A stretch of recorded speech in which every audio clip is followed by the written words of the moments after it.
Hello guys, welcome to our YouTube channel. आज की class हम स्टडी करने जा रहे हैं इलेक्ट्रिक करंट पे। लास्ट क्लास अपन इलेक्ट्रिक चार्ज पे डिस्कस की थी। आज की क्लास इलेक्ट्रिक करंट। ये जो टॉपिक है सबसे ज़्यादा इंपॉर्टेंट है for NEET, JEE and CBSE, SSC, JEE और पीएससी या फिर स्टेट गवर्नमेंट जॉब्स के लिए। ठीक है, देखते हैं इलेक्ट्रिक करंट क्या होती है। इलेक्ट्रिक करंट है उसे rate of flow of electric charges through a conductive material. कोई भी बहुत सारे कंडक्टिव मटेरियल होते हैं जैसे सिल्वर है, कॉपर है। ये जो मटेरियल होती हैं एल्यूमिनियम, इनमें जो भी इलेक्ट्रिक चार्जेस है वो किस स्पीड से फ्लो हो रहे हैं उसी को अपन क्या करंट कहते हैं, इलेक्ट्रिक करंट। इसे मैथमेटिकली कैसे डिफाइन करेंगे, आई इक्वल टू क्या होगा, D Q upon D T. I जो होता है इलेक्ट्रिक करंट का सिंबल होता है। ठीक है, इसकी यूनिट जो होती है वो क्या होगी,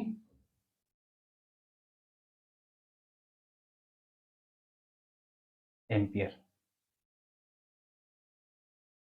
और या फिर क्या होगी, क्यू की यूनिट क्या होती है, कूलम। और टाइम की क्या होगी, सेकंड। तो इसकी यूनिट एम्पियर भी होती है और कूलम पर सेकंड भी होती है। अगर मान लीजिए किसी भी कंडक्टर में इलेक्ट्रिक चार्जेस हैं किसी पर्टिकुलर टाइम पीरियड के लिए फिक्स हैं, तो उस केस में जो करंट होगी वो क्या होगी, क्यू अपॉन टी। यानी कि टी टाइम पीरियड में किसी भी कंडक्टिव मटेरियल जो होता है उसमें अगर चार्जेस की वैल्यू भी फिक्स है क्यू, तो उस केस में करंट क्या होगी, क्यू अपॉन टी। ठीक है, ये जनरली अपन वहाँ यूज करते हैं जहाँ पे अपन को फिक्स पैरामीटर यूज करने होते हैं। ये पैरामीटर कहाँ पे यूज करेंगे, जहाँ पे वेरिएबल डेटा होता है। मैंने पहले की क्लास में बताया है कि कैपिटल स्मॉल जो अल्फ़ाबेट होते हैं वहाँ कहाँ यूज़ करते हैं, स्मॉल अल्फ़ाबेट। जो कि जो क्वांटिटी वेरिएबल है वहाँ पे अपन स्मॉल अल्फ़ाबेट यूज़ करेंगे, और जो क्वांटिटी फिक्स है यानी कि टाइम के साथ वेरी नहीं करती, यानी कि उसका जो टोटल क्वांटिटी है वो फिक्स है, वहाँ पे अपन कैपिटल अल्फ़ाबेट यूज़ करते हैं। ठीक है, इससे रिलेटेड क्वेश्चंस देखते हैं एग्जाम में कैसे आता है। मान लेते हैं किसी मटेरियल में चार्ज जो फ्लो हो रहे हैं वो क्या हो रहे हैं, क्यूटी, और वो क्या हो रहे हैं, ए साइन टी। यानी कि साइन टी है जो कि टाइम के साथ वेरिएबल हो रही है। डेफिनेटली ये यहाँ पे जो करंट होगी वो क्या होगी, I upon D O upon D की डी टी, जो अभी अपने जस्ट देखा है। यहाँ पे क्यूटी है वो टाइम के साथ क्या है, वेरी कर रहा है, और गिवन क्या है, ए कांस्टेंट है। ठीक है, देखते हैं करंट कैसे होगी।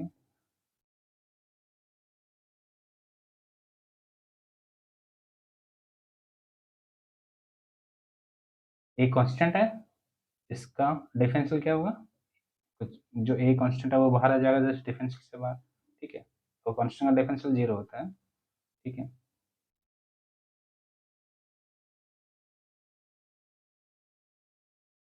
साइन टी का क्या होगा, cos t। ठीक है, तो यहाँ पे करंट क्या आ गई, ए cos t। इसकी यूनिट क्या होती है, एम्पियर। इसको एम्पियर भी बोल देते हैं, किसी किसी में ए भी बोल देते हैं। ठीक है, या फिर कूलम पर सेकंड। ठीक है, अब देखो यहाँ पे कुछ स्टैंडर्ड वो भी होते हैं करंट के सिग्नल्स, जिन्हें अपन क्या कहते हैं, I am sine omega T plus theta, या फिर आई एम, दोनों ही साइनसोइडल फॉर्म में है। ठीक है, यहाँ पे थीटा तो वैल्यू जीरो है, तो यहाँ पे कभी कभी क्या पूछ लेते हैं, ओमेगा की वैल्यू भी पूछ लेते हैं। तो ओमेगा इन दोनों से जब कंपेयर करेंगे, इससे एंड इससे, तो यहाँ पे ओमेगा की वैल्यू क्या आएगी, 1 रेडियन पर सेकेंड। इसे बोलते हैं फ्रीक्वेंसी। ठीक है, और आई एम क्या है, मैग्नीट्यूड ऑफ करंट, मैक्सिमम जो पीक होता है ये, और यहाँ पे वैल्यू कितनी है उसकी, ए। ऐसे क्वेश्चन भी बहुत बार एग्जाम आते हैं कि चार्ज गिवन है और पूछ लेंगे कि करंट का मैग्नीट्यूड कितना होगा, या फिर पीक वैल्यू कितनी होगी, या इसमें फ्रीक्वेंसी किस फ्रीक्वेंसी से ये फ्लो होगा। ठीक है, चार्ज जो है वो किस फ्रीक्वेंसी से फ्लो होंगे, तो यहाँ पे अपन इस फ्रीक्वेंसी से फ्लो होंगे। और अगर वो रेडियन पर सेकंड में पूछा है तो ये बताएंगे, अदरवाइज वो अगर हर्ज में पूछता है तो ओमेगा अपन क्या होता है, 2 पाई। फ्रीक्वेंसी जो होती है 1/2 पाई, ये आपने हर्ट्ज में निकाल सकते हैं। ठीक है, इससे बहुत सारे क्वेश्चंस और भी ऐसे जनरेट हो सकते हैं। मान लीजिए कि करंट गिवन है और चार्ज पूछ लेगा, ऐसा भी हो सकता है। रिवर्स क्वेश्चन पूछ सकते हैं, तो यहाँ पे डिफरेंशियल क्या है, तो उस केस में क्या हो जाएगा, इंटीग्रेशन हो जाएगा, क्योंकि आई डी टी हो जाएगा। यानी कि आई इक्वल टू क्या होगा, D Q upon D T. तो क्यू बराबर क्या हो जाएगा, इंटीग्रेशन आई डी टी। और इंटीग्रेशन माइनस इनफाइनाइट से जो भी टी टाइम पूछेगा उस टाइम तक, ठीक है। ऐसे भी क्वेश्चन एग्जाम में आ सकते हैं, ठीक है। यानी कि अगर क्यू गिवन है तो आई पूछ लेगा, या फिर आई गिवन है तो क्यू भी पूछ लेगा। एक चीज यहाँ पे इस फॉर्मूले से अपन को ये चीज भी समझ में आ रही है कि ये जो है dq अपॉन dt है, ये क्या है, स्लोप को रिप्रेजेंट कर रहा है। किसके स्लोप को? क्यू और टाइम के बीच में जो ग्राफ बना है उसके स्लोप को भी रिप्रेजेंट करता है।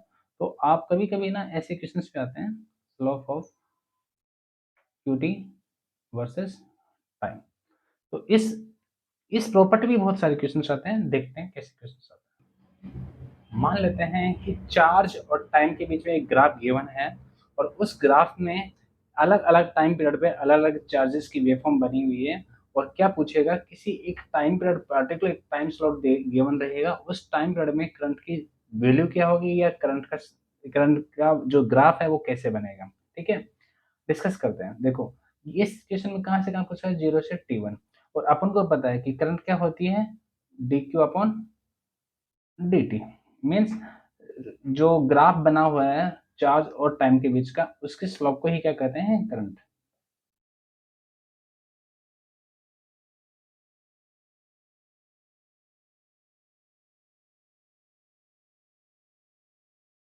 ठीक है।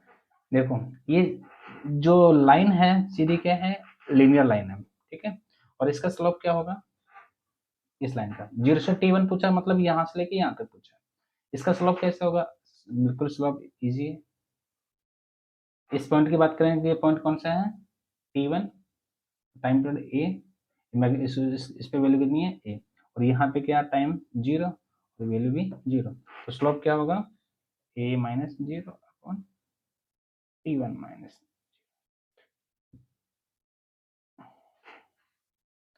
तो इस केस में यहाँ से 0 से t1 जो करंट होगी वो क्या होगी आपकी, ए अपॉन t1, यानी कि ए भी फिक्स है आपका, t1 भी फिक्स है, तो इस केस में करंट होगी वो क्या होगी, कांस्टेंट होगी, यानी कि फिक्स होगी, ठीक है। ऐसे क्वेश्चन से बहुत बार पूछ लेते हैं, या फिर रिवर्स भी गिवन होते हैं। रिवर्स कैसे गिवन होते हैं,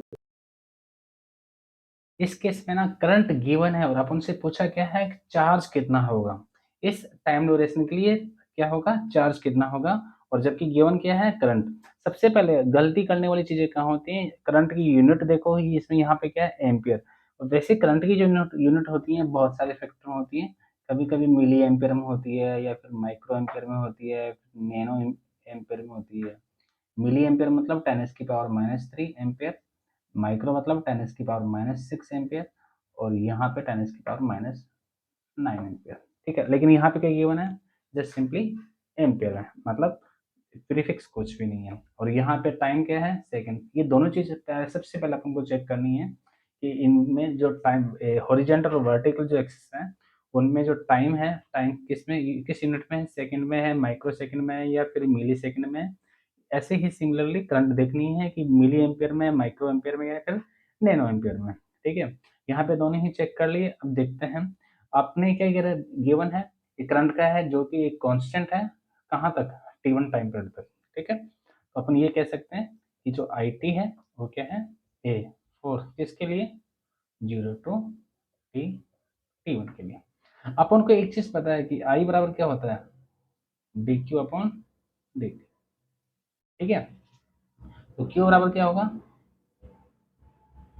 0 से टी आई इंटू डी टी, ठीक है।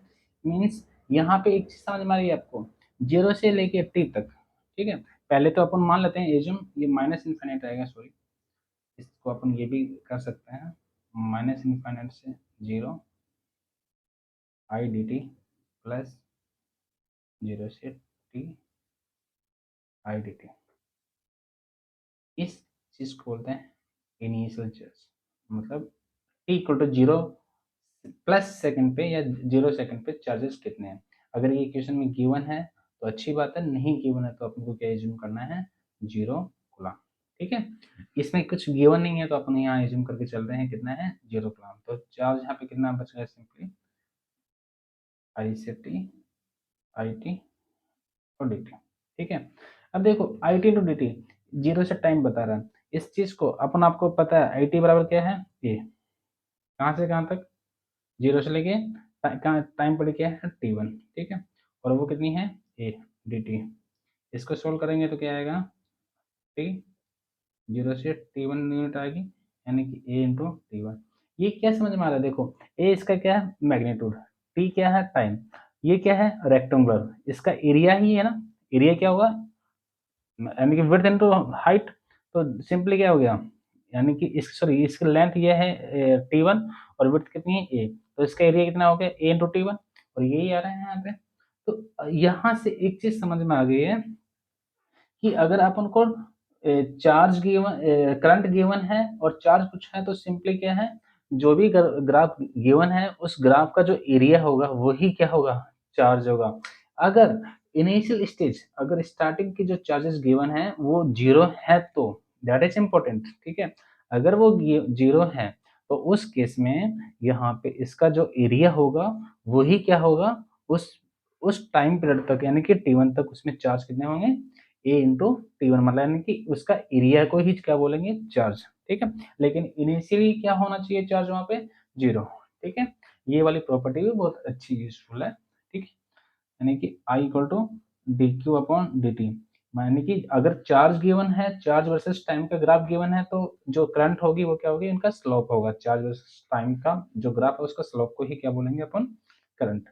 और रिवर्स केस में क्या होगा, अगर अपन के पास इनिशियली स्टेज पे यानी कि जीरो से लेके आई डी टी जो अपना है, इसकी वैल्यू अगर जीरो है, Q equal to zero plus पे अगर जीरो है, तो उस केस में वहां से अगर वो जीरो है तो आगे किसी भी टाइम पीरियड पे अगर वो चार्ज पहुंचेगा तो उस टाइम पीरियड तक उसमें टोटल जो चार्ज होंगे वो क्या होगा, उसका एरिया, यानी कि एरिया को ही क्या बोलेंगे वो उस केस में, उसमें उसका टोटल नंबर ऑफ चार्ज जो जितना स्टोर करेगा। ये जस्ट सिंपली किसके लिए है, लीनियर इक्वेशंस के लिए है, ठीक है। आज की क्लास के लिए यहीं तक, थैंक यू।